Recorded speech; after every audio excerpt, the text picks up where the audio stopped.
Next جو ہے نا وہ ہمیں بتا رہا ہے کہ یہ جو ہاؤسنگ ہے یہ ضرورت تھی، گورنمنٹ نے پہلے بھی بنائی، پھر اب یہ نیا پاکستان کے نام سے انہوں نے چونکہ اور کچھ پرفارم کیا نہیں تو اس کو لے آئے، تو آپ کو انہوں نے پالیسی ایڈوائزر رکھا ہے۔ آپ بتائیں کہ ان میں ہم کس طرح کی چینجز لے آئیں کہ جس کی وجہ سے اس کو 5 فیزیبل اینڈ پریکٹیکل ریکمنڈیشنز آپ کریں تاکہ ہم اس کو بہتر کر سکیں۔ جناب والا پہلی ریکمنڈیشن تو یہ ہوگی کہ جو اس کو بیسک سٹیک ہولڈرز ہیں نا، ہمارے جو بینکس ہیں، ان کے پاس پراپر نالج ہی نہیں ہے چیز کا کہ وہ اس چیز کو امپلیمنٹ، سٹاف کی ٹریننگ بہت ضروری ہے، ٹھیک ہے۔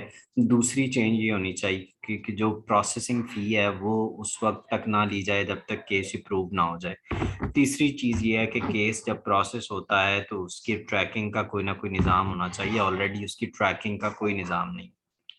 اس کے علاوہ گورنمنٹ کو خود بھی اس میں انوالومنٹ کرنی چاہیے اور خود بھی لینڈ پرچیز کر کے اس پہ بلڈنگز کروانی، قائم بنوانی چاہیے، ٹھیک ہے۔ اس کے علاوہ گورنمنٹ کو کیا کرنا چاہیے کہ جو ٹائرز ہیں اس میں اماؤنٹ آف لون جو ہے نا، چونکہ انفلیشن ہو گئی ہے تو اس کو تھوڑا بڑھا دینا چاہیے۔ اور بھی آپ لکھ سکتے ہیں، جنرل آئیڈیا میں نے دے دیا، فائل چاہیے تو آپ کانٹیکٹ کر سکتے ہیں۔ شکریہ۔